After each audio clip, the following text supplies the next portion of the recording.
Study. आज हमारे pharmacist का DSSB का जो एग्ज़ाम हुआ था उसके रिगार्डिंग जो क्वेश्चन है उस पर डिस्कशन करेंगे। तो स्टार्ट करते हैं आज का हमारा पहला question. Greatest absorption of sodium take place in, सबसे ज़्यादा जो सोडियम का रीअब्जॉर्प्शन है वो कौन सी साइट पे होता है?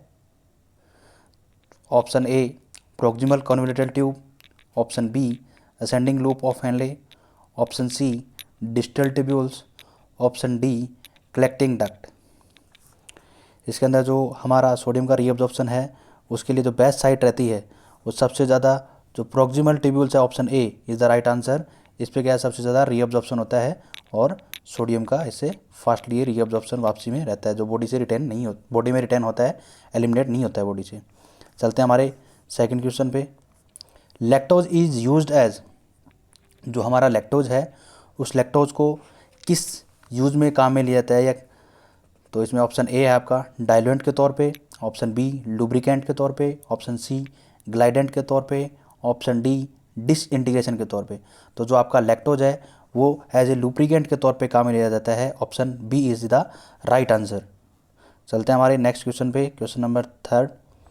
Effect of dopamine on peripheral circulatory system are, जो आपका डोपामाइन है उस डोपामाइन का पेरिफेरल सर्कुलेटरी सिस्टम पे क्या इफेक्ट होता है?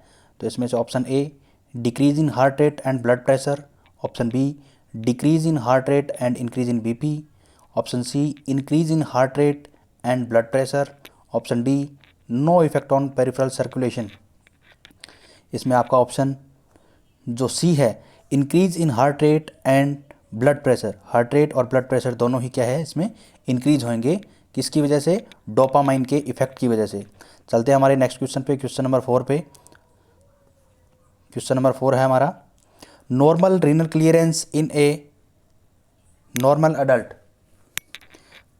तो जो हमारा रीनल क्लियरेंस होती है एक नॉर्मल हेल्थी पर्सन के लिए क्या होती है? Option A 80 ml per minute, 120 ml per minute, 100 ml per minute, 160 ml per minute.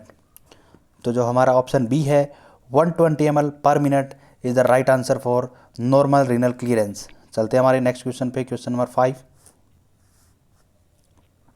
Which of the following schedule to the drug and cosmetic rules refer to the requirement for a pharmacy, कि जो drug and cosmetic जो rule बना हुआ हमारा जो act है उस act के अनुसार जो फार्मेसी के लिए रिक्वायरमेंट है वो किस शेड्यूल के अंडर में आती है? हमारा ऑप्शन है ए शेड्यूल ओ, हमारा ऑप्शन बी है schedule M, option C schedule N and option D none of the above. जो हमारा शेड्यूल फार्मेसी के लिए रिक्वायरमेंट का जो शेड्यूल है वो है answer C schedule N is the right answer. Answer C schedule N है, इसके द्वारा फार्मेसी की रिक्वायरमेंट है वो ड्रग एंड कॉस्मेटिक एक्ट के अंडर में आती है। चलते हैं हमारे नेक्स्ट क्वेश्चन पे, क्वेश्चन नंबर 6 पे sorry. The central drug laboratory is located in, जो हमारी सेंट्रल ड्रग लेबोरेटरी है वो कहाँ पे लोकेटेड है? Option A Delhi, option B Kolkata, option C Lucknow, option D none of the above. तो जो हमारा ऑप्शन बी है कोलकाता, वहाँ पे क्या है हमारी सेंट्रल ड्रग लेबोरेटरी है वो लोकेटेड है या सिचुएटेड है। चलते हैं नेक्स्ट क्वेश्चन पे, हमारे क्वेश्चन नंबर 7 पे। Stimulation of sympathetic system will cause, जो हमारा सिंपैथेटिक सिस्टम है उसकी स्टिमुलेशन से क्या इफेक्ट होगा या क्या कॉज होगा? ऑप्शन ए ब्रोंकोडायलेशन की एक्टिविटी होगी, ऑप्शन बी ब्रोंको कॉन्स्ट्रिक्शन की एक्टिविटी होगी, option C no effect on airways, option D can not be predicted, कोई भी ज्ञात नहीं किया जा सकता। तो जिसमें हमारा ऑप्शन नंबर बी है ब्रोंकोडायलेशन, जो ब्रोंकोडायलेशन की एक्टिविटी है वो इससे क्या होगी? कॉज होगी सिंपैथेटिक सिस्टम की एक्टिविटी की वजह से या उसको स्टिमुलेट होने की वजह से। चलते हैं हमारे नेक्स्ट क्वेश्चन पे, क्वेश्चन नंबर 8 पे। Parasympathetic innervation of heart is through, जो पैरासिम्पैथेटिक एक्टिविटी है उसमें जो हार्ट की जो इनर्वेशन होती है वो किसके थ्रू होती है? तो option A 3rd and 5th thoracic nerve के द्वारा, ऑप्शन बी ट्राइजेमिनल नर्व के द्वारा, ऑप्शन सी ब्रेचियल नर्व के द्वारा, ऑप्शन डी वेगस नर्व के द्वारा। Option D is the right answer. Vagus nerve के द्वारा क्या होती है? ये इनर्वेशन एक्टिविटी होती है इसके थ्रू। चलते हैं हमारे नेक्स्ट क्वेश्चन पे, क्वेश्चन नंबर 9 पे। Neurotransmitter at neuromuscular junction is, जो हमारा न्यूरोट्रांसमीटर है उसमें जो ड्रग रहती है या जो हमारा न्यूरोट्रांसमीटर होते हैं वो न्यूरोमस्कुलर जंक्शन पे कौन सा होता है? डोपामाइन होता है, option A dopamine, option B serotonin, option C acetylcholine and option D all of the above. तो इसमें जो हमारा न्यूरोमस्कुलर जंक्शन पे जो साइट प्रेजेंट होता है उसमें कौन सा होता है, एसिटाइलकोलिन है, जो हमारा क्या है इस पे option answer C is the right answer, acetylcholine है वो न्यूरोमस्कुलर जंक्शन पे प्रेजेंट होता है। चलते हैं हमारे नेक्स्ट क्वेश्चन 10th नंबर में। हमारा नेक्स्ट क्वेश्चन है how much lidocaine is present at A 1:1000 30 ml solution. तो ये हमारा एक न्यूमेरिकल टाइप का क्वेश्चन है, तो इसका आंसर आएगा 13 mg, option B. Option B इसके अंदर आएगा, option B is the right answer. चलते हैं हमारे नेक्स्ट क्वेश्चन पे, question number 11। For the calculation of the volume of distribution, volume of distribution को V0 के नाम से भी जाना जाता है, volume of distribution one must take into account. जो हमारा वॉल्यूम ऑफ डिस्ट्रीब्यूशन है वो किसके अकाउंट में इसको कंसिडर किया जाएगा, तो option A concentration of a substance in plasma, option B concentration of substance in urine, option C therapeutic width of drug action, option D a daily dose of drug. तो जो हमारा option A है concentration of a substance plasma में क्या है, volume of distribution को इसके under में कंसिडर किया जाता है। चलते हैं हमारे नेक्स्ट 12th नंबर के क्वेश्चन पे। हमारा 12th नंबर का क्वेश्चन है साल्ब्यूटामोल इज़ मेनली, जो साल्ब्यूटामोल जो ड्रग है हमारा वो कौन सी कैटेगरी की ड्रग है, option A alpha 1 agonist, option B beta 1 agonist, option C beta 2 agonist and option D all of the above. Is option right, is answer is option C beta 2 agonist is the right answer for salbutamol. चलते हैं हमारे next question पे, question number 13। Which of the following is पैरासिम्पैथोमाइमेटिक्स। इसमें जो नीचे जो drug दी गई है इसमें से पैरासिम्पैथोमाइमेटिक्स की कौन सी ड्रग्स है, option A ephedrine, option B oxymetazoline, option C cisapride and option D all of the above. Is the right answer of the parasympathomimetic is cisapride, is the right answer for parasympathomimetic drug. चलते हैं हमारे next question पे, question number 14। Which drug में be use for stimulating uterine contraction. ऐसी drug कौन सी है नीचे जो दी हुई है जो क्या करती है, यूट्राइन कॉन्ट्रैक्शन को क्या करती है, स्टिमुलेट करती है। तो हमारा ऑप्शन ए है ketoconazole, option B meprobamate, option C metoprolol, option D ऑक्जीटॉक्सिन।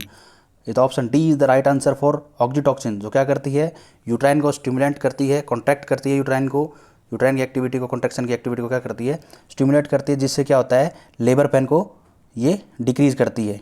चलते हैं हमारे नेक्स्ट क्वेश्चन पे, question number 15। Which of the following is a rapidly anticoagulants. जो जल्दी से एंटीकोगुलेंट की प्रॉपर्टी क्रॉस कर दे ऐसी ड्रग नीचे दी हुई में से कौन सी है, तो option A phenindiones, option B warfarin, option C vitamin K and option D heparin. Heparin is the right answer, option D is for use as a anticoagulant fastly, या इसको रैपिडली भी बोल जाता है, एंटीकोगुलेंट के तौर पे काम में लेता है। चलते हैं हमारे नेक्स्ट क्वेश्चन पे, question number 16। Which is a potassium sparing diuretics.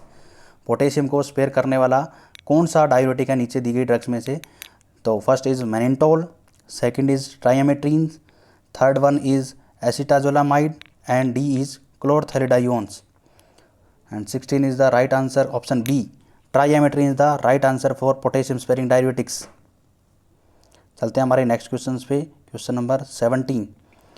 Where will enteric coated tablet release their medication. ऐसी कौन सी जगह है जहां हमारी एंटेरिकोटेड जो टैबलेट होती है वो रिलीज़ करती है अपनी मेडिकेशंस को या हमारी जो एंटेरिकोटेड की ड्रग को। Option A oesophagus, option B stomach, option C small intestine, option D large intestine. तो option C is the right answer, small intestine, क्योंकि एंटेरिकोटेड टैबलेट जब अपन देते हैं तो उस एंटेरिकोटेड टैबलेट में अपन इसीलिए उसको एंटेरिकोटेड किया जाता है कि ताकि जो HCl होता है उस HCl से इसका डिग्रेडेशन ना हो और वो हमारी इंटेस्टाइन में जा करके वहाँ पे मेडिकेशन को रिलीज़ कर सके। चलते हैं हमारे नेक्स्ट क्वेश्चन पे, question number 18। Which of the following is a delayed release system. तो ये हमारा रिसेंट का ही क्वेश्चन है, उसी को वापस एक बार रिपीट किया गया है। ये ऐसी कौन सी जो कैटेगरी की ड्रग है जो क्या करती है, डिलेड रिलीज सिस्टम को प्रोड्यूस करती है, डिलेड रिलीज सिस्टम की एक्टिविटी करती है। Option A sugar coated tablet, option B orally disintegrated tablet, option C enteric coated tablet, option D all of the above. Is the right answer option C, enteric coated tablet है वो डिलेडली release होती है, देरी से release होती है अपनी इंटेस्टाइन के अंदर जा कर के। चलते हैं हमारे नेक्स्ट क्वेश्चन 19 पे। Tablet coating defect is, tablet coating defect कौन सा इसमें से नीचे दिए ऑप्शन में से? Option A orange peel effect, option B sticking, option C bridging, option D all of the above. तो ये चारों ही इफेक्ट क्या है, टैबलेट के डिफेक्ट पॉइंट्स हैं। ऑरेंज पील इफेक्ट भी, स्टिकिंग भी और ब्रीजिंग भी। इसके अलावा भी होते हैं, कैपिंग है, पंचिंग है, इस तरह के काफ़ी इसके टैबलेट्स के इफेक्ट्स होते हैं। चलते हैं हमारे नेक्स्ट क्वेश्चन पे, क्वेश्चन नंबर 20 और आज का last question. Which of the following tablet is designed to excite local effect in throat? ऐसी कौन सी टैबलेट है जो एक्साइट थ्रोट इफेक्ट के लिए काम में ली जाती है? किस तरह से डिजाइन, तो कौन सा डिज़ाइन किया जाता है उस लोकल थ्रोट के लिए? तो इसमें से option A buccal tablet, option B lozenges, option C sublingual tablet and option D candies. तो option B is the right answer. Lozenge type की जो फॉर्मुलेशन है वो थ्रोट के लोकल इफेक्ट के लिए क्या है, इसको डिज़ाइन की जाती है। तो ये हमारा DSSB के रिगार्डिंग फार्मासिस्ट के कुछ पूछे गए क्वेश्चन थे, और इससे आगे के क्वेश्चन हम नेक्स्ट वीडियो में लेकर के आपके सामने प्रयास होंगे। मिलते हैं नेक्स्ट वीडियो में, तब तक के लिए thank you, have a good day.